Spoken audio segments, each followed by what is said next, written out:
بسم اللہ الرحمن الرحیم والصلاة والسلام علی رسولہ الکریم وعلی آلہ وصحبہ اجمعین۔ جو بھی بہن بھائی بچے بچیاں سن رہے ہیں سب کو میری طرف سے عید مبارک ہو۔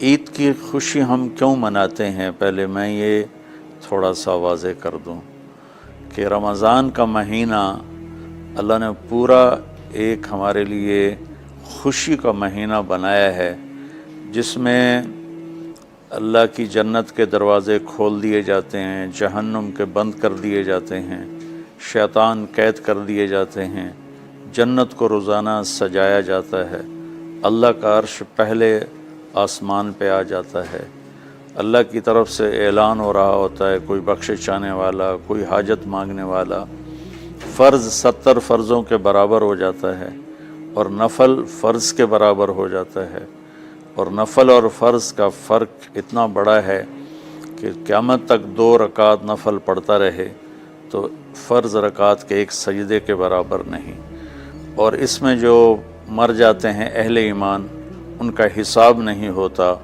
ان کو قبر میں منکر نکیر نہیں آتے، اللہ تعالیٰ ان کو معاف فرما دیتا ہے۔ اس طرح 29 دن رات یہ سلسلہ چلتا ہے، اور آخری رات پھر اللہ تعالیٰ اعلان فرماتے ہیں کہ میرے بندوں نے رات کو قیام کیا، یعنی تراویح کی نماز پڑھی، دن میں روزہ رکھا، تو میں نے اس پر ان سب کی بخشش فرما دی۔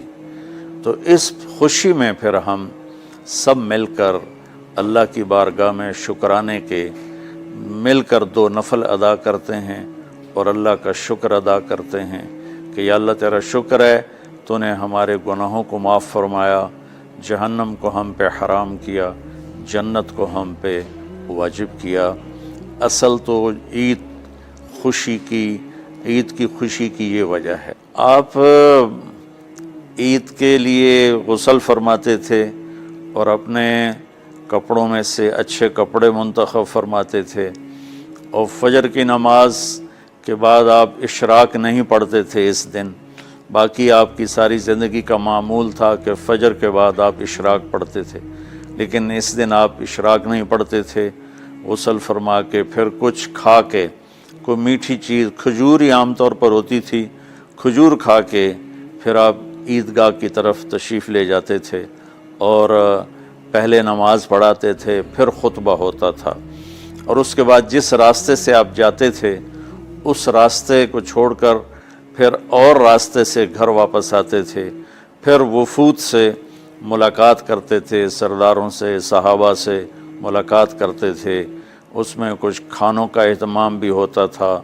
اس طرح ایک عام روٹین کی عید ہوتی تھی آپ کی، ملاقاتیں کرنا، کھانوں میں جانا اور اچھے کپڑے پہننا، سب کو خوشی سے ملنا، یہ عید الفطر پر آپ کا یہ معمول تھا۔ باقی جو اداسیاں ہیں، ڈپریشنیں ہیں، اس کی وجہ آپس کی محبتوں کا کم ہو جانا ہے، اور دنیا کی ایسی دوڑ جس نے اپنے آپ کو بھی بھلا دیا ہے، اور آپس کی نفرتیں ہیں اور آپس کے بغض، حسد ہیں، ان منفی جذبوں نے ہماری خوشیوں کو دھندلا دیا ہے، ورنہ رمضان کا ہر لمحہ خوشی کے لیے ہے، اور عید اس کی پیک ہے، اور پوری زندگی اللہ راضی ہو رہا ہو تو خوشی ہی خوشی ہے۔ ہمیں اپنے ملک سے، اپنی نسل سے آپس کی نفرتیں، حسد، بغض یہ مٹانے ہوں گے، تب جا کر ہمیں حقیقی خوشیاں حاصل ہوں گی۔ میں اس عید کے خوشی کے موقع پر اپنی قوم سے ہاتھ جوڑ کے اپیل کروں گا کہ جھوٹ بولنا چھوڑ دیں، دھوکہ دینا چھوڑ دیں اور ظلم کرنا چھوڑ دیں۔ مذہبی نفرت نے ہمیں تباہ کر دیا، سیاسی نفرت نے ہمیں تباہ کر دیا، صوبائی قومی نفرت نے ہمیں تباہ کر دیا، آپس کی رنجشوں کی نفرت نے ہمیں تباہ کر دیا۔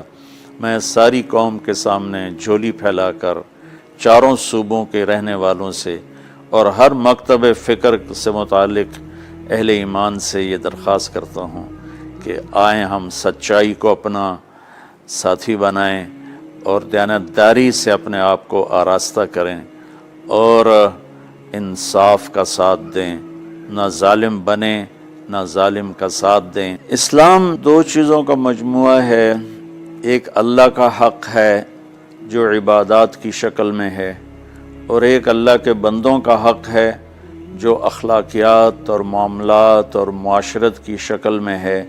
یہ دونوں کمپلسری پیپر ہیں، دونوں لازمی پیپر ہیں، ان دونوں میں پاس ہونا ضروری ہے۔ میری نماز اچھی ہے لیکن میری دکان پہ جھوٹ ہے تو نماز اس جھوٹ کی کمی کو پورا نہیں کر سکے گی۔ میری دکان پہ سچ ہے لیکن میں نماز نہیں پڑھتا تو میرا یہ سچ بولنا میرے نماز کی کمی کو پورا نہیں کر سکتا۔ اللہ کے نبی نے دنیا سے جاتے ہوئے 2 لفظوں میں سارا دین بتا دیا تھا۔ جب آپ کے جانے کا وقت قریب تھا تو آپ 2 لفظ دہرا رہے تھے، الصلاۃ وما ملکت ایمانکم، میری امت میرے بعد ایک نماز نہ چھوڑنا، اور ایک امت کے غریب مسکین لوگوں سے، نوکر غلاموں سے اچھا سلوک کرنا۔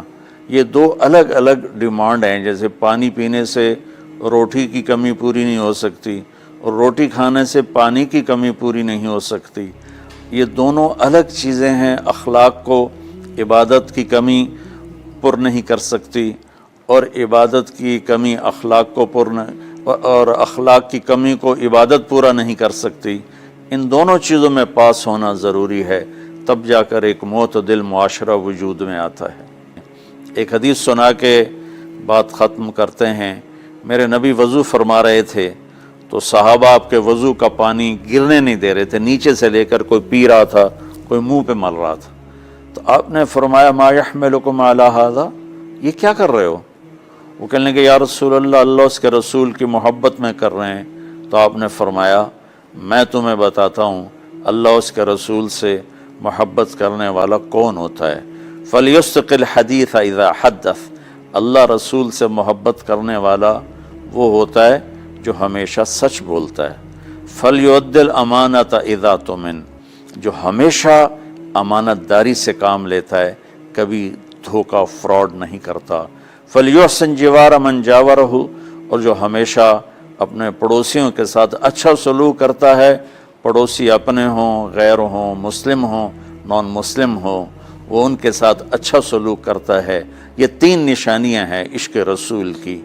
یہ 3 باتیں میری قوم اپنا لے تو یہ اندھیرے اجالوں میں انشاءاللہ تبدیل ہو جائیں گی۔ دنیا کے لیے قانون ہے اللہ تعالیٰ کا کہ جس قوم میں انصاف، دیانتداری اور سچائی ہوگی انہیں اللہ عروج دے گا، وہ مسلم ہو یا نان مسلم ہو۔